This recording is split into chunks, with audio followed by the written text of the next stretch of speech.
Bonjour à tous, c'est Loser Killer qui vous parle pour une nouvelle review vidéo, aujourd'hui consacrée à un modèle donc Creo Transformers, et donc pour être précis à Sideswipe, que vous connaissez bien, car effectivement, on l'a déjà monté en mode robot, on l'a reviewé en mode robot, on l'a ensuite monté en mode véhicule, et donc là, cette review-là sera consacrée donc à la review du mode véhicule. Voilà, donc review qui est consacrée à une review, bon, je m'y perds déjà un peu, c'est pas trop grave, hein, ça va revenir. Donc je vais essayer de remonter la boîte pour ceux qui n'auraient pas vu la vidéo sur le mode robot. Voilà, donc un Creo Transformers, le robot mis en avant, le véhicule ensuite mis en avant qui est une voiture donc à présent, Sideswipe, et le fait qu'il y a deux crayons qui sont faits d'espèces de figurines, hein, voilà, les figurines de la gamme, un peu comme des minifigs, sauf mais en version Hasbro Creo Transformers, car effectivement c'est Hasbro qui fait ça, hein, vu que c'est eux qui ont licence Transformers. Sur le côté rapidement, vous aurez une image 1-1 d'une brique 2x4, une plaque 2x4. De l'autre côté, vous avez Sideswipe en mode crayon, qui tire un peu la tronche, voilà, comme ça. Et à l'arrière, vous aurez deux autres angles avec donc le véhicule, le robot et les deux figurines. Voilà, ainsi que des images d'autres modèles comme par exemple Prowl, Starscream, Mirage. C'est écrit dessus, hein. C'est comme le Port-Salut, voilà. Donc on va ensuite passer au mode d'emploi tout aussi rapidement, hein, vu qu'on l'a déjà montré dans les autres vues. Donc même image que sur l'avant de la boîte. Hein. Vous remarquez qu'ils sont en plein désert derrière une espèce de centrale électrique peut-être, ou une raffinerie de quelque chose, je sais pas trop. Enfin bref, vous avez les instructions donc pour le mode véhicule, puis le mode robot. Excusez-moi, je suis encore dans mon espèce de cadrage un peu foireux. Donc ouais, mode véhicule, puis le mode robot. Il faut savoir que quel que soit le modèle par lequel vous commencerez, à chaque fois il sera indiqué où poser les stickers. Donc ça c'est plutôt sympathique, car effectivement le set n'est pas imprimé, mais il y a des stickers plein partout. Vous avez des pièces rapidement, voilà. Hein. Même s'il ne me semble pas qu'il y a de service après-vente, mais bon. Écoutez, au pire, vous les contactez, peut-être que vous pouvez changer des pièces.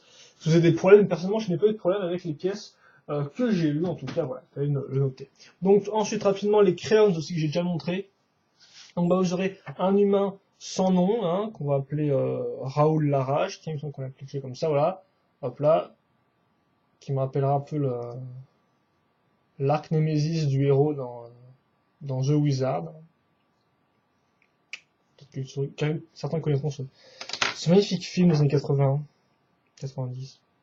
Et enfin, Sideswipe. Donc voilà, avec son petit casque et tout, vous pouvez l'enlever si vous le souhaitez. Comme vous pouvez le voir, il a une arme. Et donc, il faut savoir que vite fait, qu'est-ce qu'ont les figurines crayons de plus que par rapport à une qu'est-ce qu'ils ont de plus par rapport à une figurine Lego normale? Bien tout bêtement, ils ont des ball joints et pour les épaules et pour les jambes. Donc, en clair, vous pouvez, en plus de bouger de haut en bas, même si là on ne voit pas, vous remarquez que c'est son flingue aussi, on peut aussi bouger un peu sur les côtés. Donc, par exemple, c'est pour le bras, hop là, côté. Et idem pour les jambes qui peuvent, hop là, partir sur le côté. Et on remarque aussi qu'ils ont un trou ici. Voilà. Donc, pour mettre par exemple des pièces, à un moment c'est utile pour mettre des roquettes par exemple, ou des roues pour le crayon d'Optimus Prime. Voilà. Enfin, dernière petite chose pour les mini-figurines, c'est les objets qui sont fournis avec et que je n'ai pas dégrappés, hein, si ça se dit. Donc un sniper, un pistolet, un fusil mitrailleur, et ensuite une boîte à outils, un talkie-walkie et une paire de menottes. Il faut noter que ça, ce n'est pas un tenon, mais juste un détail, hein, parce qu'on pourrait voir que c'est un tenon pour accrocher des choses dessus, mais ce n'est pas le cas. Voilà, et donc maintenant on va passer donc au mode véhicule, hein, donc voiture comme j'ai déjà dit. Donc j'ai pas démonté beaucoup de choses car c'est avant tout un empilement de briques, donc au final si je commence à démonter, il y en aura dans tous les sens, donc c'est pas spécialement super intéressant. Tout ce qu'il faut retenir c'est qu'on va commencer donc par beaucoup de plaques comme on peut le voir pour faire la base, hein, et ensuite on va y aller étape par étape, hein, couche par couche au final, et donc ça fait qu'on a pas vraiment de technique super intéressante, si ce n'est au niveau de l'avant ici et au niveau de l'arrière qui, comme on peut le voir, utilise des pièces en L, donc avec des tenons au-dessus et sur les côtés, et donc en fait ça nous servira pour faire du snot, donc studs, bottoms the top en clair. On va construire des choses en fait non pas de bas en haut, mais sur les côtés tout bêtement. Voilà. Et donc pour le reste, il n'y a pas grand chose à dire car on va assembler plusieurs briques, comme j'ai dit, ensemble, faire différentes couches. Il faut noter que on va se servir donc de briques comme ça, qui sont des briques, on va dire, tenons plus connecteurs au bol jaune, donc qui sont utiles pour faire des articulations pour le robot. Là, on va s'en servir comme de vraies briques, donc on utilisera juste les tenons, ce qui fait qu'on aura les bols jaunes, tous les connecteurs qui dépasseront. Mais encore une fois de plus, ça ne dépasse pas trop et au final, ça reste, je trouve, assez discret. Au final, une utilisation de la pièce, une utilisation des pièces assez intéressante. Voilà. Parce qu'effectivement, bah, faut bien pouvoir faire deux modèles avec les mêmes pièces, donc bah, autant faire du recyclage comme ça, et donc ça marche plutôt bien. Pour le reste, vous pouvez voir le volant ici et le siège. On va vous montrer qu'il y a quand même deux vraies places, hein, même si bon, il n'y a pas de second siège, mais il y a vraiment deux places, même demi-fixe si vous souhaitez, ce qui est quand même plutôt intéressant. Après, bien sûr, ça fait qu'on a une voiture qui est quand même assez large, hein. Elle fait facilement 10, voire un peu plus, 10, 11 tenons de large, c'est quand même assez imposant. Wapla, c'est quoi. Pour le reste, bah, les portières sont sur ce côté, comme vous pouvez le voir, un certain design. Et voilà. On va plutôt assembler des pièces, hein. Et puis on reparlera de tout ça au niveau du bilan général, je pense. Parce que bon, au final, j'ai pas grand chose de plus à dire là-dessus. Je pense que le véhicule parle de lui-même. Et je vais surtout pouvoir m'exprimer quand je fais le bilan. Donc on va accrocher, donc, bah, comme je dis, avec les techniques de SNOT, l'avant du véhicule. Hein, donc c'est sur une plaque comme ça, hein, tout bêtement, donc sur une 2x8. Sauf qu'ensuite on va la caser comme ceci. Voilà. Donc ça, on met sur ces grosses pièces-là.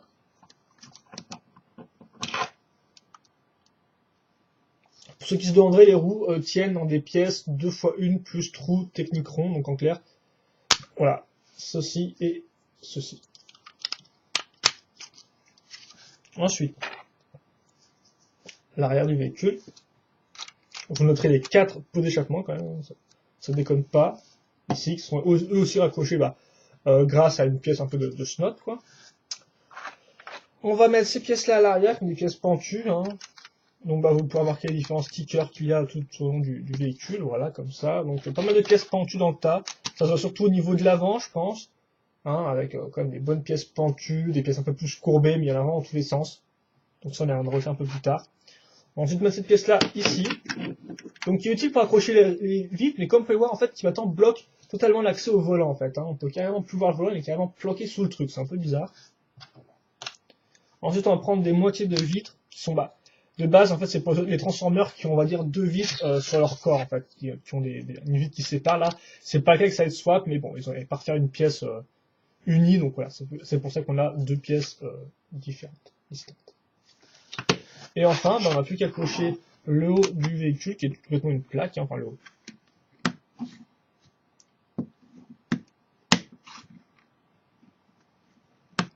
Voilà, si j'y arrive un peu mieux, je pense que ça devrait... Non, ça ne fait pas faire l'affaire. Voilà, comme ceci. Et donc là, vous avez le véhicule qui est fini. Donc, petit turnaround des familles, hein, voilà. J'ai mis une turnaround qui part sur le côté de la caméra, c'est très utile. Voilà, comme ceci. Et donc, si vous voulez une comparaison de taille avec une figurine, donc un Crayons, on va mettre ça comme ceci. Voilà. Hop. Et voilà. Et donc là, je pense que vous pouvez déjà remarquer une petite chose assez intéressante sur laquelle on reparlera après. Donc vite fait sur le niveau mécanisme, il n'y a pas grand chose. Hein. La voiture roule plutôt bien, bon, à part quand la roue a une trop grosse accroche. Par exemple, là, il y a une friction de malade, donc ça fait qu'elle roule pas trop. Quand on regarde de côté, par exemple, là, comme on peut voir, elle a un peu de mal. Mais globalement, ça va. Les portières peuvent s'ouvrir. Et au final, vous pouvez bouger les rétroviseurs de haut en bas si vous souhaitez. Hein. Voilà. Et c'est à propos de tout, bien sûr, on peut aussi mettre le personnage dedans. Bon, le problème, c'est qu'effectivement, vu qu'il a des pieds qui sont sur le bol jaune, ça part dans tout, enfin des jambes qui sont sur le bol jaune, ça part un peu dans tous les sens. Et des fois, c'est dur de le foutre tout droit sur son siège, quoi. Vraiment. Donc voilà, je vais juste le mettre comme ça pour la review, ça suffira amplement, mais c'est un peu des fois compliqué.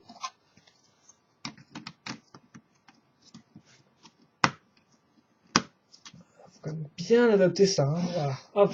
Donc, on va maintenant passer au bilan de ce véhicule-là. Donc, que dire dessus? Donc, déjà, niveau schéma de couleur, ça rend plutôt bien, je vais vous avouer. Il n'y a pas de gros soucis de couleur. Tu vas tenir un peu plus droit, s'il te plaît, mon petit side swipe. Ouais, comme ça, voilà. Il n'y a pas de gros soucis niveau schéma de couleur, selon moi. On a du rouge, notamment du noir, un peu de gris foncé, un peu de gris clair. Il n'y a pas de problème. Après, c'est vrai qu'effectivement, que les stickers, ça rajoute pas mal de couleurs dans tous les sens. Il y a du blanc ici et là, et un peu de bleu. C'est vrai que c'est pas non, ça aurait pu être un peu mieux fini, je pense.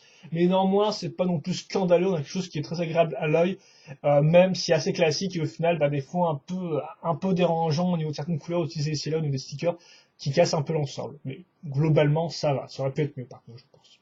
Ensuite, niveau sélection de pièces, bien sûr, c'est les mêmes pièces que le mode robot. Il faut noter qu'à la fin, il vous reste quand même quelques pièces en loose, mais c'est majoritairement des pièces pour le mode robot. Donc, on clair des pièces briques plus connecteurs ou ball joint. La tête du robot, par exemple, les mains du robot, donc pas grand-chose vraiment très utile pour pouvoir modifier la voiture si vous le souhaitez. Voilà. Donc, bon. Niveau sélection de pièces, ça y va.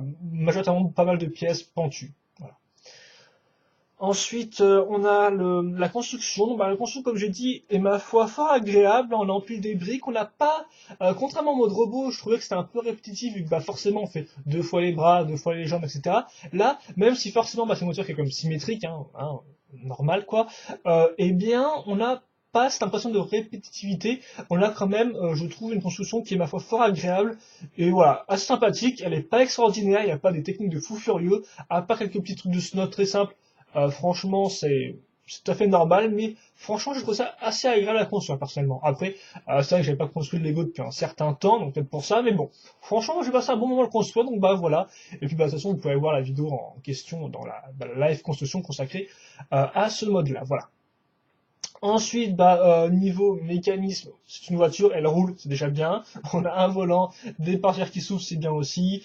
On peut mettre un bonhomme dedans, bref, il y a tout ce qu'il faut, je pense, pour avoir une voiture de base, quoi. Après, bien sûr, on peut toujours demander à ce que le capot s'ouvre ou l'arrière. Là, ce n'est pas le cas. Mais voilà, on a une voiture de base qui roule, et c'est au final un peu tout ce qu'on lui demande, quand même. Voilà. Et enfin, niveau design général, en fait, c'est là où, au final, j'ai quand même peut-être un peu plus critiqué.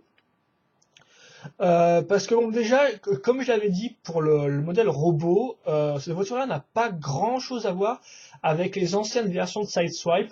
Donc Sideswipe dans la version G1 voire même G2, c'était une Lamborghini Countach. Si vous connaissez, on tape ça dans Google, vous trouverez, c'est quand même un modèle de Lamborghini quand même assez connu, voilà. Donc on est d'accord, ça n'a strictement rien à voir avec ça. Et enfin, sa version film, parce qu'on va partir quelques années après, c'est une 2009 Corvette Stingray Concept qui ressemble à ça. Voilà. Donc voilà, je l'ai de base dans le film, elle est en métallisé argenté, hein, elle est en rouge, mais voilà, ça ressemble à ça. Et donc comme vous pouvez le voir, ça ne ressemble pas trop à ça non plus. Donc en clair, c'est à nouveau une réinterprétation du personnage. Quelqu'un m'a dit que c'est censé ressembler à une Dodge Viper. Personnellement, pas trop. Enfin, après, c'est juste son avis à lui, mais c'est vrai que pour moi, ça ne ressemble pas vraiment à une Dodge Viper. Voilà. Que dire ensuite d'autre. Donc voilà, vous savez qu'on a un véhicule qui est réinterprété. Donc pour moi, ça ressemble pas à grand chose, si ce n'est plus une espèce de une muscle car. Une Dodge par exemple, et pas une Viper, plus je sais pas, moi, une Dodge Charger, j'en sais rien. Enfin, en tout cas, voilà, ça ressemble plus à une espèce de grosse muscle car. Et effectivement, grosse, c'est le mot, car un des problèmes du véhicule selon moi, c'est ses proportions. On a vraiment affaire à un tank. Alors, ok, je suis d'accord, il fallait caser quand même deux places, donc le passager et le conducteur, donc c'est quand même un effort assez intéressant. Mais au final, on se retrouve avec un truc qui est vraiment énorme, quoi, je trouve. Donc c'est sûr, on en a pour son argent, on en a pour sa construction, mais au final, on a un truc qui est vraiment oversized, selon moi, qui est beaucoup trop gros, au final, qui n'est pas spécialement agréable à l'œil. Et ça, c'est pas que du fait de sa taille, mais aussi du fait de ses formes, car effectivement, il y a pour moi beaucoup trop d'angles, beaucoup trop de courbes qui partent dans tous les sens, et c'est au final un véhicule qui est, selon moi, beaucoup trop chaotique. Il n'y a rien qu'à voir le capot, mais ça part dans tous les sens, quoi. T'as une courbe ici qui repart vers l'intérieur, sauf que attention là, ça remonte ici comme ça, mais attention là, il y a des tenons qui sont ici, là il y a des courbes qui repartent à ce niveau-là, alors que là, elles ne s'arrêtent même pas à ce niveau-là. Au final, ça part dans tous les sens, donc forcément, on s'y habitue au fur et à mesure, mais franchement, ça, c'est pas spécialement un design très très élégant, j'ai envie de dire, quoi. Hein. Alors bien sûr, on va me dire, ouais, c'est des Lego, mais je veux dire, Lego, je trouve les Lego a montré par le passé qu'ils savaient faire des voitures quand même assez cohérentes niveau forme, mais là, c'est pas très cohérent, quoi. Et ensuite, on a aussi d'autres problèmes un peu plus gênants, c'est que le début, commence, on va dire, assez bien, mais la fin part dans tous les sens, selon moi, et donc ça se dégrade au fur et à mesure, en clair. Donc déjà, la première chose, c'est le trou entre la porte et la brique, là, je trouve ça quand même assez moche. Alors selon l'angle, bien sûr, ça ne se voit pas, par exemple, ça ne se voit pas, un petit coquinou, mais si on met ça comme ça, beurre, quoi.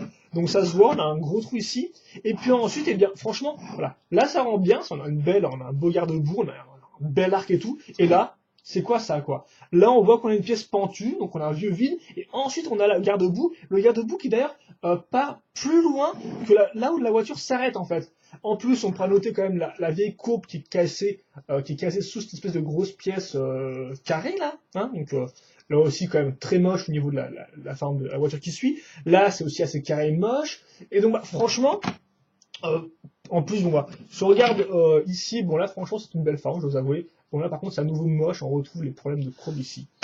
Donc bah ouais, le véhicule commence bien, mais il finit n'importe comment. Et franchement, mais c'est super laid quoi. Là, la voiture, il est super moche, selon moi. Donc bah après, excusez-moi, si vous avez des cheveux et tout, ça, je suis en robe de chambre parce que je me les gèle.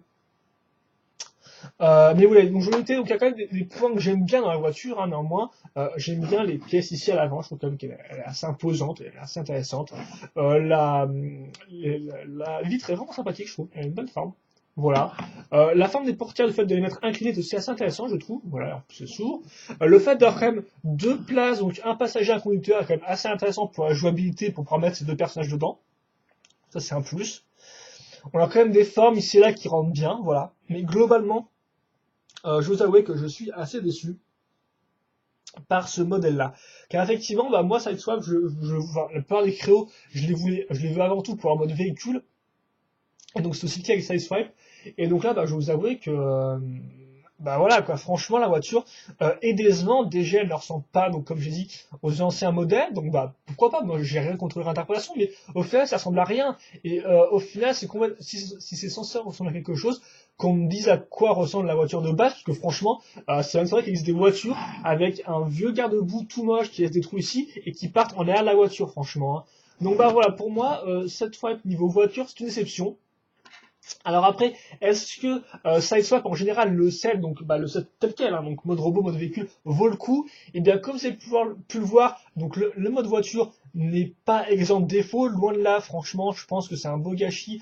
Ils auraient vraiment pu faire chose de mieux, là ça part vraiment dans tous les sens, et au final on a un résultat qui est beaucoup trop chaotique selon moi, et mal fini, voilà. Et le mode robot, je vais vous avouer qu'au final, bah, vu que c'est le modèle, enfin le mode dont j'attendais le moins de choses, au final, bah, j'étais vraiment plus surpris par le mode robot, qui vraiment, bah, on peut le bouger dans le sens qu'on veut, on peut lui mettre des poses dynamiques, il a un beau petit flingue et tout. Après, lui non plus n'est pas exempt de défaut, et c'est pour ça qu'au final, Sideswipe, même si je n'ai pas d'autres modèles Transformer, eh bien, c'est un set qui peut être intéressant, mais qui n'est franchement pas un essentiel. Donc en clair, vous pouvez facilement passer votre chemin. Après, j'ai pas acheté d'autres modèles dans la même gamme de prix, donc je serais incapable de vous dire quel autre modèle pour le même prix choisir en fait. Peut-être que Cheveux sera plus vous conseillé que moi, mais en tout cas, Sideswipe comme ça, voilà. Franchement, à moins d'aimer beaucoup de personnages ou autre chose, je pense que vous pouvez passer votre chemin. Après, pourquoi pas, mais franchement pas un essentiel. Hein. Franchement pas un must-have. Beaucoup trop de défauts selon moi, et c'est dommage car bah au final.